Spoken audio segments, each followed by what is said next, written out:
a video on some stuffed pancakes. So kind of thinking cannelloni type of thing, but we're going to do it with pancakes instead of pasta. I've done something similar where I've done layers of pancakes in kind of like instead of layers of pasta, so like a lasagna type of thing.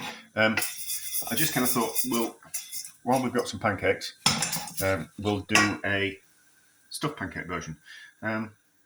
And we'll keep it within the 10 simple ingredients. So this is some ragu that I have made with bacon, and I've put extra onions in, and I've put in extra tomatoes. And then for the crunchy topping on top, we've just got some breadcrumbs, which I'm just toasting in a bit of oil because we haven't got any cheese in the 10 simple ingredients. So, stuffing pancakes, there's two ways to do it. What we can do is we can just do a line of stuffing in the center of the pancake and roll up like that. Yes. Or what we can do, which I prefer, is to spread out the filling over the pancake, and then it rolls up like a Swiss roll, roulade type of thing, which I kind of think is nicer. So we just do that. Still the same amount of filling. It's just that that's a lot more structurally sound than if we just put a lump in the center. So what I need to do is I need to put these in there, but I'm going to make some white sauce. But to save on the some bechamel type of thing. But to save on the washing up, I'm going to do it in the. Ooh, need to be careful. I'm almost burning my breadcrumbs. But what we just need to do is I'm just going to do it in the. You can turn it off now. Those are toasted enough. But what I'm going to do is I'm going to do it in this pan to save a bit of washing up. So we'll make these first. Yeah, I decided that I should start trying to make less washing up because I don't like washing up. So therefore, I should make a conscious effort to make less washing up. So spread out your filling, roll up, and then you can just put these in here into the container. I'm making two batches. So I've got plenty of ragu and I've got plenty of pancakes that need using up. So it was a part of another project. I had loads of pancake batter mix left. So I just kind of thought, I'll just make pancakes, and then I'll just freeze the pancakes, and then we'll use them at some other point. And now you kind of look in the freezer, and I kind of think, I need to make some room in the freezer. Let's use a few things up. Could have done a bit more filling on that one, but not to worry. So it'll be a simple white sauce. It will just be milk that I boiled up with a stock cube in, and then thickened with a roux. But it will be a roux that I've made that I've already got pre-made. So I always kind of think it's all very well just making a little bit of roux in a pan to thicken some milk. But if you're going to make a roux for like a litre of milk, you might as well make more and store the extra roux to be used at a later point. Which kind of makes sense to me, doesn't it? And then you've always got a roux that's in the fridge that's been cooked out that will instantly thicken up a sauce. That's a thick pancake, isn't it? So that was two. But anyway, so we'll be back when I'm making some white sauce and putting this together. Right, so the milk has boiled, and we've got a stock cube in there. And then, we need to close the door because the washing machine's on and it will be noisy. So we just need to, this is just some beurre manier. That's what well, no, it's not, because I made it with lard. Beurre manier would suggest butter. So it's just a fat and flour, equal quantities, cooked down for 20 minutes or so, just to remove the flavour of the flour. And then it's an instant thickening agent, which is quite useful to have in the kitchen. It just sits happily in the fridge for months and months and months and months and months, and then you can just add bits of it to soups and stews and sauces just to instantly thicken it up. And certainly a lot cheaper than buying granules from the supermarket or the supply, which would do the same thing. And you know exactly what's in that. It's just flour and fat, either butter or lard or beef dripping, kind of whatever you've got. I suppose oil would work to some degree, but you know exactly what's in there. Whereas the stuff that you get from the instant sauces you get from the supermarket, you don't really know what's in them.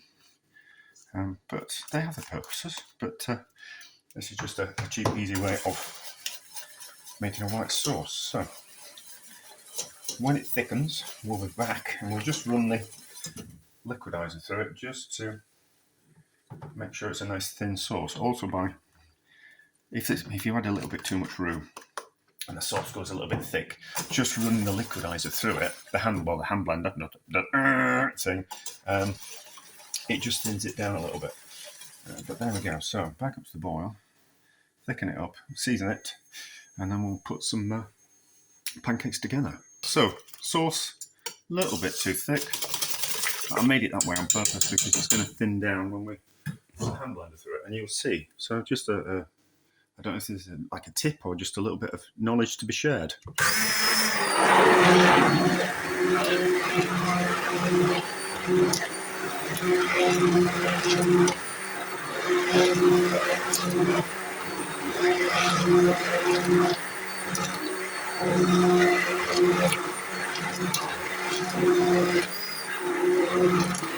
There you go. So you can see that has slightly thinned the sauce. There is a danger that you're going to activate the gluten in the flour and make the sauce gloopy, but not noticeably. Not noticeably. I think we can go a little bit ridiculous at times, to be honest. I think some things are noticeable to a trained eye, some things aren't. So a little bit of sauce in the bottom. That's a nice consistency.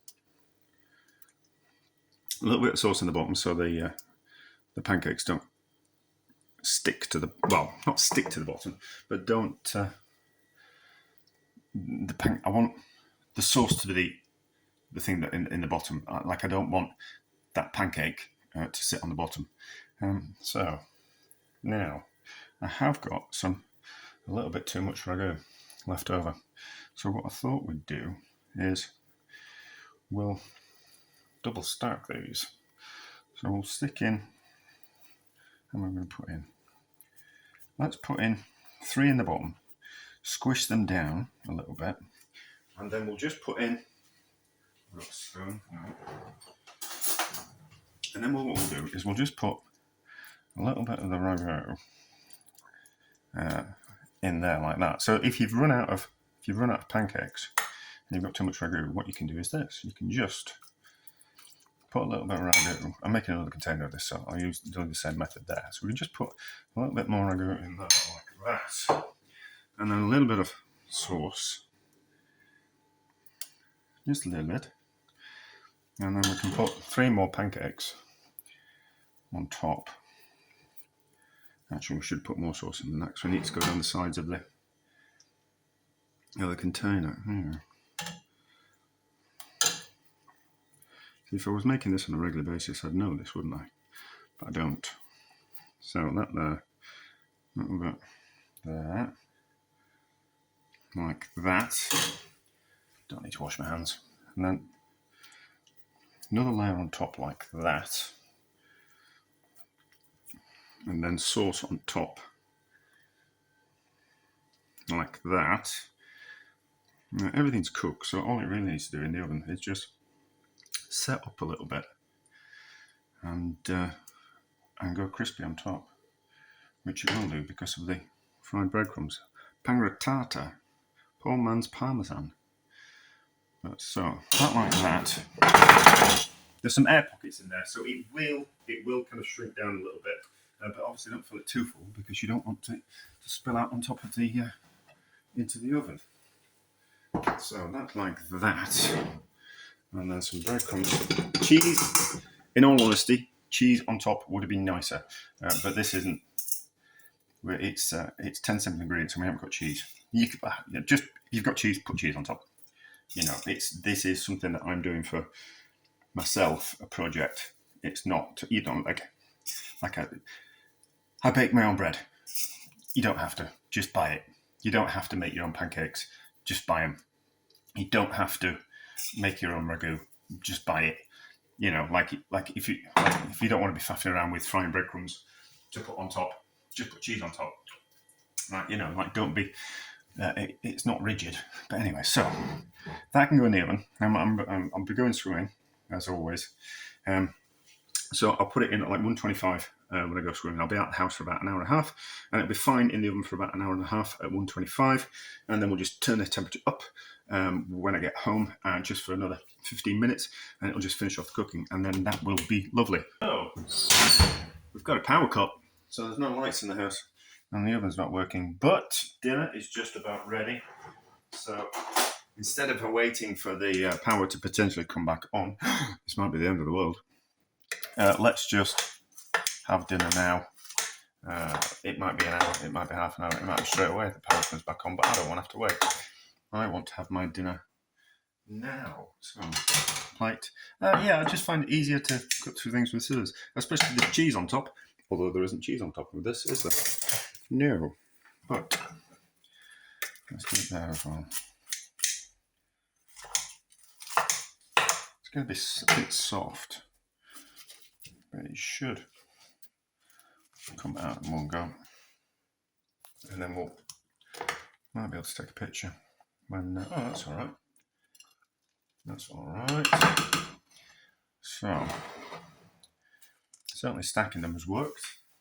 But the only really important thing is how it tastes. So I might have to find somewhere else to take a picture. But how's it taste? How's it taste? How's it taste? Get a bit of topping, get a bit of sauce, get a bit of pancake. It's going to be hot. I'm going to burn my mouth.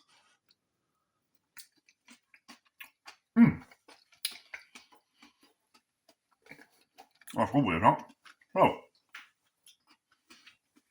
that's just another thing to do with the 10 simple ingredients. You don't have to make pasta.